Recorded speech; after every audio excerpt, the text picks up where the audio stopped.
of lead multicultural team and deliver outstanding results, and has an in-depth understanding of business networking, negotiations, relationships, and project management. Johnny's work is inspired by his responsibility to Africa, and a very special ability of our speaker is that he can connect entrepreneurial vision, creative passion, and innovative problem solving. The enthusiasm and experience which he possesses provides a compelling insight, interesting ideas, and refreshing approaches which are so desperately needed today. Johnny offers a broad range of professional services for artists, corporations, universities, and governments. Even the Pan-African Chamber of Commerce is currently active in more than 45 countries in Africa and in the United States and Europe. He is also a member of the World Trade Organization International Chamber of Commerce Committee on Medium and Small Enterprises Advisory Committee. He is not only the member of such acclaimed committee, but also the founder of the Women Entrepreneurship Center, the South African Film and Television Academy, and the American Arts Chamber of Commerce. Over to you, Mr. Johnny Muteba. Thank you so very much for that introduction. I just want to thank the organizers for extending this invitation for me to share with the participant the vision we have when it comes to youth power on the African continent. But at the same time, I will also be able to see and speak on how the youth in Africa can be connected to opportunities happening in India and other parts of the globe. When I saw the theme of this summit, African Youth Power Summit, I was excited. And as a person who provides training and skill development, I realized that I had to understand, number one, my own definition of power. I define power as the ability to control circumstances. Do we really believe today that young people in Africa have power? Do they have power in the present? Do they have power in the past? Can they have power in the future?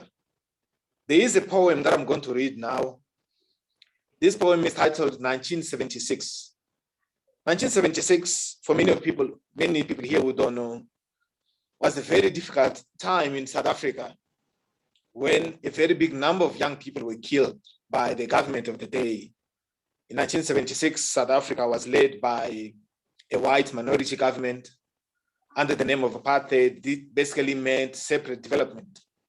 So these young people were killed because they stood up, they went to protest, and the change we see in South Africa today did not happen by chance.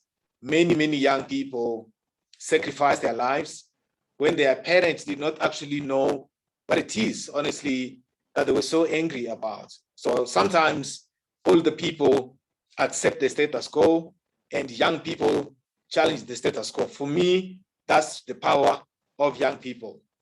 The poem says, at the heart of the winter peak, the cold front blew mercilessly across the ground.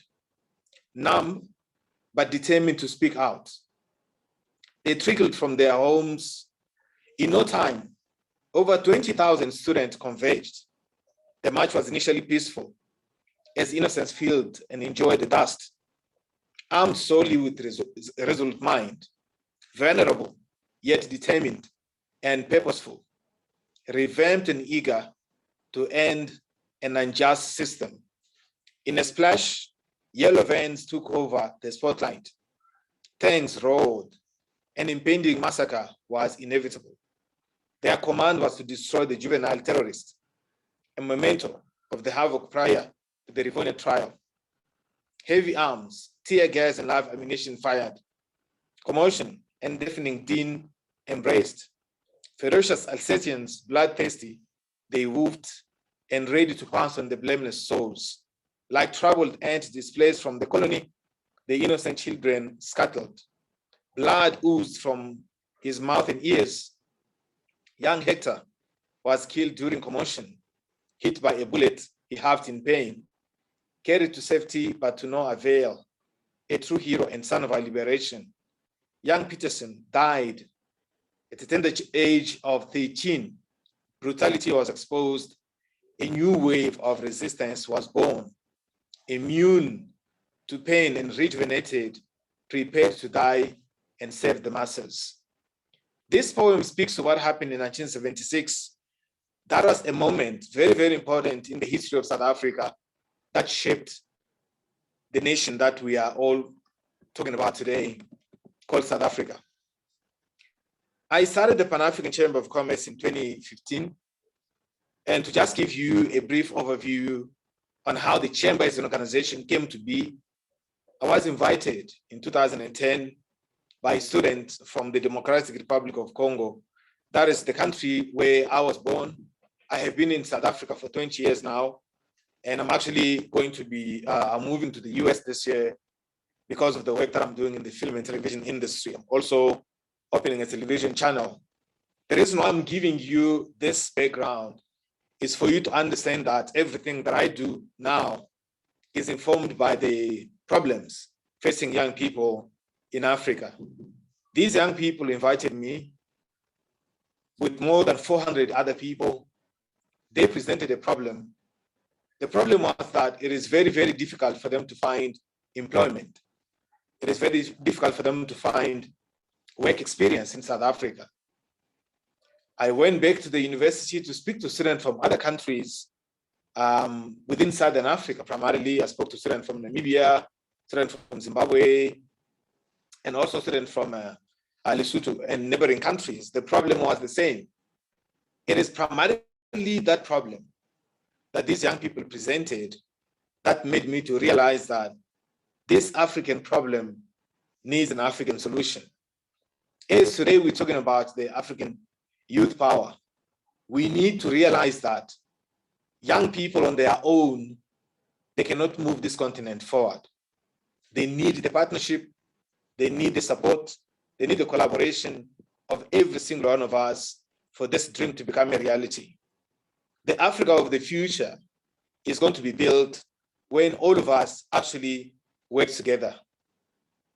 Kofi Annan, who was the General Secretary of the UN, said something that I found very, very inspiring. He said that young people should be at the forefront of global change and innovation. Empowered, they can be key agents for development and peace. If, however, they are left on society's margins, all of us will be impoverished. And of course, he also said that let us ensure that all young people have every opportunity to participate fully in the lives of their societies. Because of this problem these young people presented me with 11 years ago, I went on a mission to bring as many chambers of commerce as possible together. I started by bringing the French South African Chamber of Commerce. I went to reach out to the German Chamber, the British Chamber, because I knew that chambers of commerce have so much power because they are working with organized business. They will then be able to provide an opportunity for young people to have work experience. And why is work experience so important? In Africa, I just want to give you some numbers. Every single year, we have about 10 million young people leaving universities to get into the place of work. 10 million. This was before COVID. Out of these 10 million young people, only 3 million of them will be absorbed by the marketplace. It simply means that about 7 million young people in Africa are sitting at home. They are not in education, they are not in employment. They are actually unemployable, many of them. They are unemployed, and there are those who are going to be unemployable. The issue of youth unemployment in Africa is a very big issue. So if we want to empower young people to lead Africa, we have to make sure that we provide an opportunity for them to fend for themselves. We need to provide opportunities, especially for those young people who have gone to study. They need opportunities to be connected to the marketplace. That's the first phase. The Pan-African Chamber of Commerce promotes what we call the African agenda. This African agenda is divided into 3 parts. We have the African agenda for youth that looks at education, employment, and entrepreneurship. We have the African agenda for women, which is around mainstreaming women's economic participation in Africa through private-public partnerships. but also have the African agenda for culture. We are putting culture at the heart of economic development. Culture here as a tool for cooperation, collaboration, and diplomacy between the African continent and, of course, the entire world. So it is through culture, for example, that our programs in the US, our programs in Europe, our programs in Asia will be able to expose young African creatives to the marketplace, because our contribution as a continent to the creative economy at a global level sits at about 1%. So we want to change that narrative. We also realize that as an organization, we need to look into the future. How does the future look like, especially for young people? As we speak now, 70% of the people in Africa are under the age of 30. 70% of people in Africa are under the age of 30. By 2035, Africa will have the biggest workforce in the world. Actually, that workforce will be bigger than the one of India and China combined. When we're talking about 2035, from today, the 7th of August, it is actually 4,895 days. When we reach this milestone, we get into 2035, the continent of Africa will have this big workforce. But what are we doing today to empower these young people so that by the time Africa becomes the world's biggest market from a productivity perspective, we are not found wanting? So we need to put systems in place, because numbers do not happen on their own. They need people to work with the private sector, the public sector, international development organizations. And for me, as an entrepreneur, I believe that our best bet as a continent is to focus on entrepreneurship.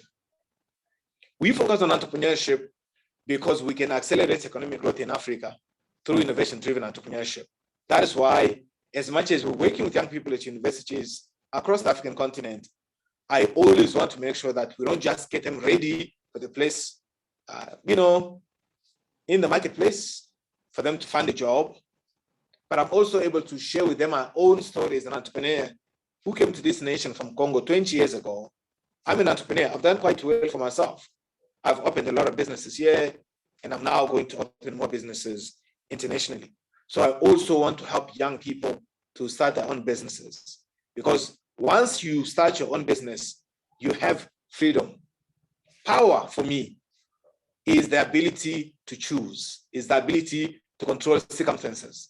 Power, as we're talking about African youth power, is the freedom to be who you want to be.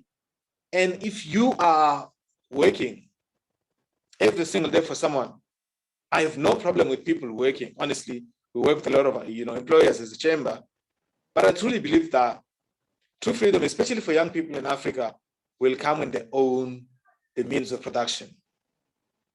That is basically what is going to happen. That is basically what we can do as a collective. So through the Pan-African Chamber of Commerce, we are launching the African Youth Institute.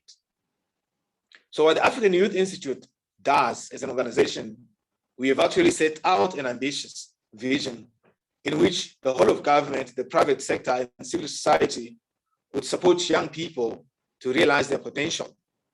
What we're saying here as an organization is that all sectors can work together to make sure that young people have the supportive relationships, strong ambitions, and good opportunities they need if they are to succeed.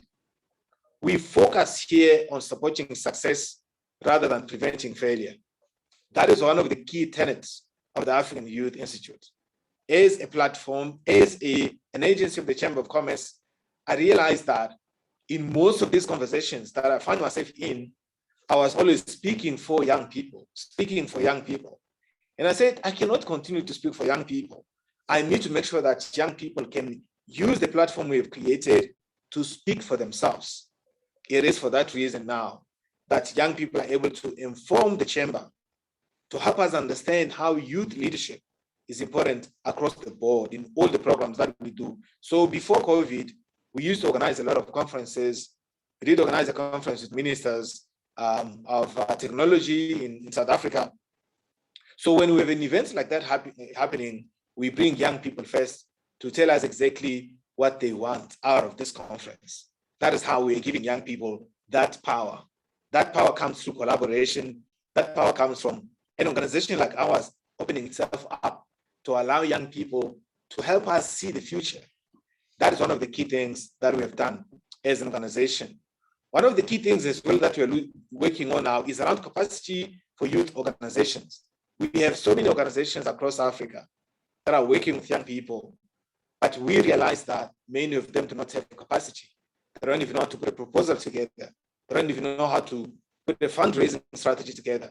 They don't even know how to manage their organizations from a governance perspective. So we are putting now programs in place through the African Youth Institute to support youth organizations across the African continent. Because if they are capacitated and they're empowered, we will then see that Africa as a continent is going to move forward. Something I've also realized is that we are in the middle of a revolution. Now, the world entirely, but I'm speaking, of course, from the Pan-African Chamber of Commerce perspective. A revolution is going on as we speak. So the choices we're making today, the decisions we're making today, will determine whether we have succeeded or failed this generation of young leaders. There is something that I'm not really always happy to hear when people say young people are the future. And I'm like, when you say they are the future, what is going to happen to their present? So if you say young people are the future, you are robbing them of their present. If you say they are going to lead, not now, but they can only lead in the future. Young people can lead now, they lead now. And they actually were not waiting for anybody to tell them how to lead. You just need to give them the tools and resources and create a conducive environment for them to work. They will blow your mind away. I believe by working now through partnerships and collaboration with these young people, we can basically make a difference. I believe in an inclusive society that values and supports the full engagement of young people in the civic, social, economic, and cultural life. That is the reason why we've set up this African Youth Institute. We need to open these young people up to opportunities to collaborate, to exchange with like-minded entrepreneurs and young people all over the globe. I want to see young people from South Africa to connect to young people in India. I want to see young people from Nigeria to connect with young people in India. That is basically the kind of work our chamber has actually been promoting and fostering. I've attended a lot of conferences, trade and economic development conferences between South Africa and India. From the BRICS perspective, we want to make sure that we are able to position young people in Africa to start taking now ownership of these discussions that are being developed all over the globe.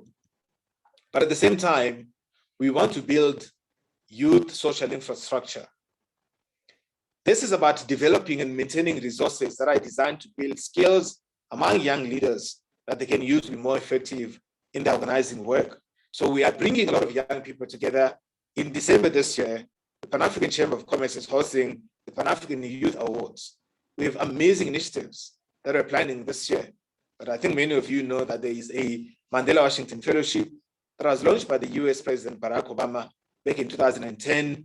We are also working actually now. We've started conversations with them in terms of how we can bring the cultural component to this conversation. We don't want to reinvent the wheel. We want to support programs and initiatives that are making a difference. As I went for my walk this morning, I was actually thinking some of the initiatives we have for the youth in Africa, we can bring those programs to India and vice versa. Some of the programs we have for young people in the US, I'm working in America primarily in the arts and the creative economy through the American Arts Chamber of Commerce, registered in the US, registered also here in South Africa. So the agenda for youth is something that I'm very, very passionate basically about. If you can remember, for some of you, in 2010, 2011, there was something called the Arab Spring. The Arab Spring was basically in the northern part of the African continent, around Algeria, Tunisia, Libya, and Egypt. We saw what happened when young people are not supported. We saw what happened in those countries in North Africa. We must never, all of us with organizations like this one that is organized, this conference, we have to make sure that young people are given platforms, they are supported, they are engaged. There is an African proverb that says it takes a village to raise a child. This organization and every single person who has come here, people have offered their time, people have retired, but they've actually offered their time to come and empower young people. You are doing an amazing job. It has to take an entire village to raise this child, because your child is my child. But another proverb that kind of scares me, it says that the child that is rejected by the village will bend that village down to feel its warmth. So if this village has failed to raise the child and it rejects that very child, this African proverb says that that child is going to bend the village down. What we saw happen in North Africa there was those children bending the village down, because the village did not open up, create opportunities. In Africa, in many other parts of the globe, opportunities are given to youth who are affiliated politically to certain organizations. Opportunities are given to young people who speak a certain language, who are coming from a certain region. If we want to move the world forward, I'm talking now from an African perspective, and of course the work you guys have started in India, we need to give young people opportunities irrespective of their color, irrespective of their creed or religion, irrespective of their background or their political affiliations. Because if we continue to do that, this is what I've been saying to governments in Africa. When I have conversations with ministers of education, ministers of health, ministers of technology, to say you need to bring young people to drive this agenda. Many ministers are old. I have no problem with old people. But if you empower young people, they understand how to apply technology. I will give you my own example. I worked in the city of Johannesburg from 2006 to 2016, basically for the entire decade. I was advising 2 mayors in this city on issues of integration, social cohesion, and cultural understanding. There have always been these issues and tensions between young South Africans and other young people coming from other parts of the continent who are attracted to South Africa because of the stability politically. The economy is the biggest in this region, and South Africa is Africa's most industrialized economy. So because of all of these factors, many young people are coming to South Africa from as far as Egypt, coming to study here, Nigeria coming to study here, Ghana coming to study here, the DRC coming to study here. But when these young people are coming into this space, they will also find resentment from institutions, from policymakers, basically making them a scapegoat. Because if you're not able to create jobs for young South Africans, you are now going to blame a young person, a defenseless young person coming from Rwanda, or coming from Zambia, or coming from Zimbabwe. You will see that this will also continue to alienate young people. So we need to build communities of peace where young people from Nigeria and Congo can live side by side in South Africa with their South African counterparts. I'm giving you this example so that you understand the challenges. So we've been talking to ministers here in South Africa so that South Africa does not become the place where the best brains from across Africa come to die. Because for the fact that people from other countries are here, their countries are losing out on the best brains. The fact that I'm here, even though I work across Africa, my own country of birth, the DRC, is missing out. Of course, my work is now supporting many programs in Congo as well. But if I wasn't like me, it simply means that I was just going to wait for somebody to give me an opportunity. Many of these young people just want somebody who can listen to them. So I set up this chamber primarily to provide a solution, a platform with organized business and many entrepreneurs to help now young people to have opportunities to get work experience. To get a job, you need work experience. To get experience, you need a job. It's a chicken and egg situation. So for many companies here in South Africa, when they give a young South African an opportunity for internship, they get incentives from the state. But if a young person is not from South Africa, they're on their own. It is primarily because of that the Pan-African Chamber of Commerce was established to help now these young people. We've placed a lot of young people since 2015 when we started. Now we're even going to do this at a global level. I will also be able to find opportunities for these young people in the US, in Canada, in Australia, in New Zealand, because the world has really become global and we need to plug these young people in. So the past 10 years that I worked in the city of Johannesburg, I realized that for South Africa to move forward, it must not only succeed and prosper on its own, it has to prosper at a regional level. So opportunities that are created in South Africa, they also need to speak to opportunities around Southern Africa. That's why the programs we do here in South Africa, we don't do them only for South Africa or South Africans. We do them for the rest of the African continent. So we need to work together, all of us, to support young people, to provide opportunities for them to get jobs. But not only that, help them to move from learning to earning, help them to move from the classroom to the boardroom. That is what I am busy doing now. I've been doing this for a very, very, very long time.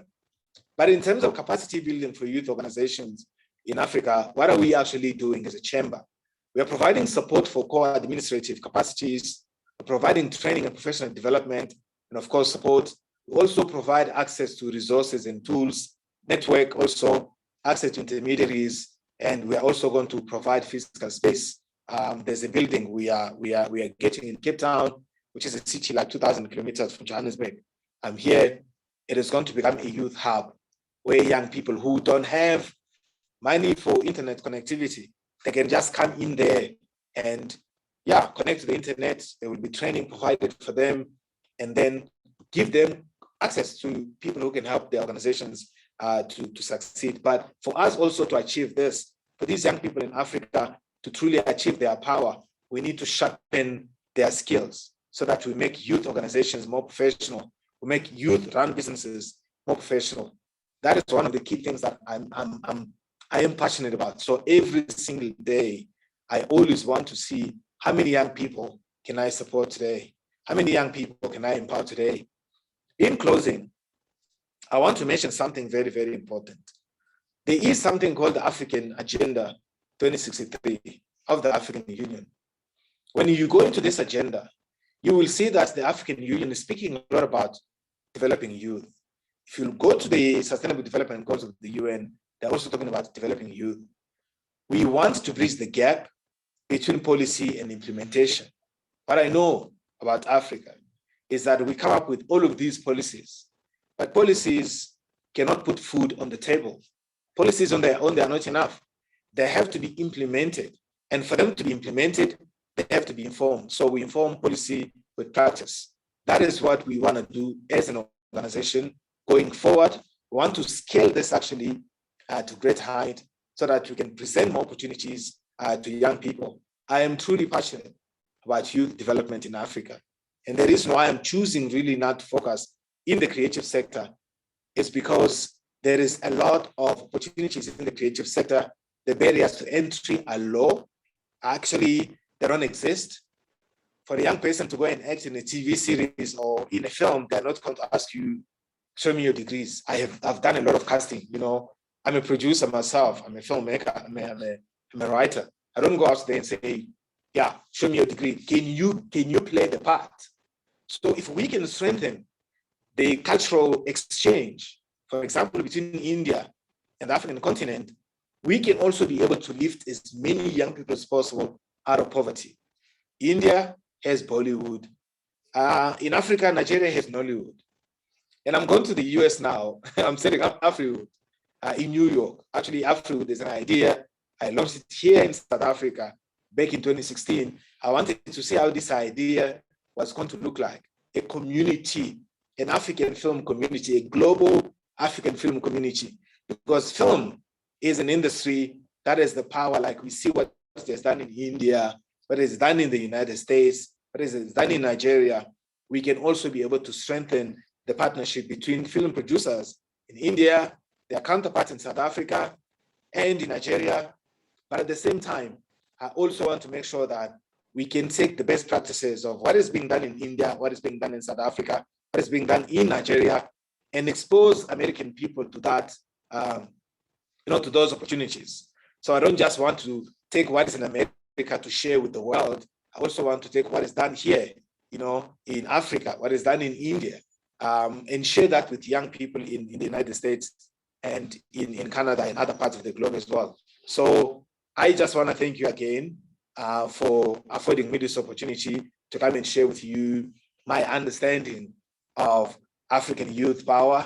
Like I said at the beginning, it's about giving young people the tools to control their own destinies, giving them the power to control circumstances. They are faced with many, many challenges of unemployment, We've seen many young people who are being radicalized in countries like Nigeria, who are actually made to become terrorists. And why are they actually drawn to those places, like in Somalia, in Kenya also, and in Mozambique, next door to South Africa here, there was an attack in Mozambique. So it is primarily young people who are drawn into all of these platforms. If we don't create opportunities for young people, I have to say, there are so many other evil people out there who are going to radicalize these young people and turn them against their own societies, turn them against their own families. So we have to make sure that we use the knowledge we have, we use technology to provide more opportunities to young people so that we have a stable world. So if all these young people in the world are radicalized, where are we going to live? And where there's no peace, you can't invest. Where there's no peace, there's no trade. So promoting trade and investment also speaks to the ability of a particular nation to be stable politically, socially, culturally, so that people are able to come and bring their money into that particular nation, knowing that their investment is secure. That's what our chamber, by the way, has been doing since 2015.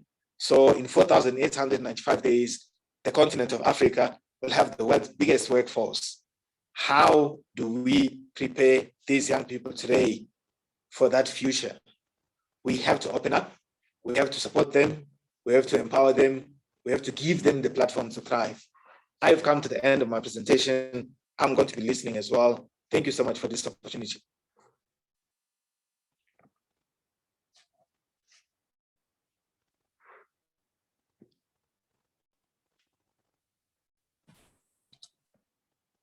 Thank you so much, sir, for highlighting the importance of youth leadership.